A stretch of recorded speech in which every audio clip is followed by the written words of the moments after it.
Hello, UOB Cahan clients and friends. This week, I'd like to talk to you about the 10-year Treasury note yield. Right now, the 10-year is yielding about 4.04%. That's down from 4.2% at the beginning of the year.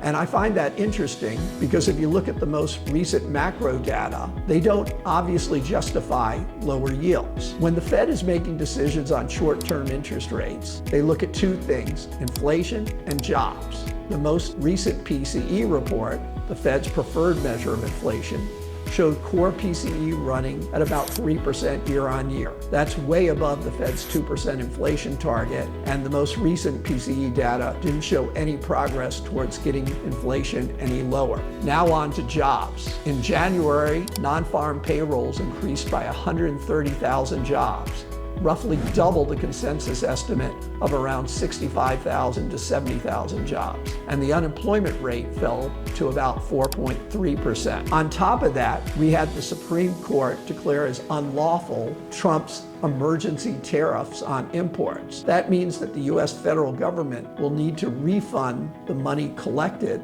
on those imports from businesses that paid the tariff. Paying back those tariff money is going to increase the federal deficit. Sticky inflation, a solid jobs market, a larger than expected federal deficit. On paper, all those things should argue for higher long-term yields. And yet, the 10-year yield has been moving lower. One way to explain it would be to say the bond market is forward-looking. And I'll give you one theory on why that might happen.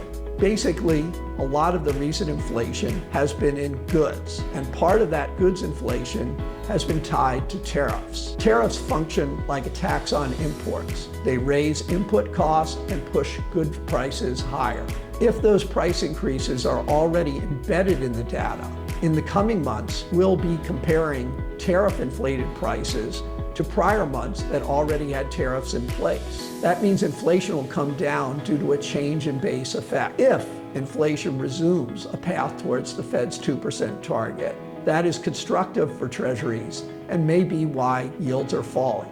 Lower inflation is definitely constructive for equities. Lower inflation, of course, means less pressure on the Fed and more policy flexibility to lower interest rates. On top of that, there's a couple other reasons why are they presently moving sideways. The Atlanta Fed GDP Now estimate is pointing to roughly 3.1% growth in the first quarter. FactSet show roughly 11% year-on-year earnings growth for the S&P 500. That's solid growth and that's solid earnings. Yet, over the past 4 months, the S&P 500 is traded in less than a 7% range, about as tight as things usually get. After 2 strong years, what might be going on is markets are simply consolidating. US valuations are not cheap, and it may be that the market just needs some time to consolidate those gains. Right now, the market's going through a little bit of struggle to determine who are the winners and who are going to be the losers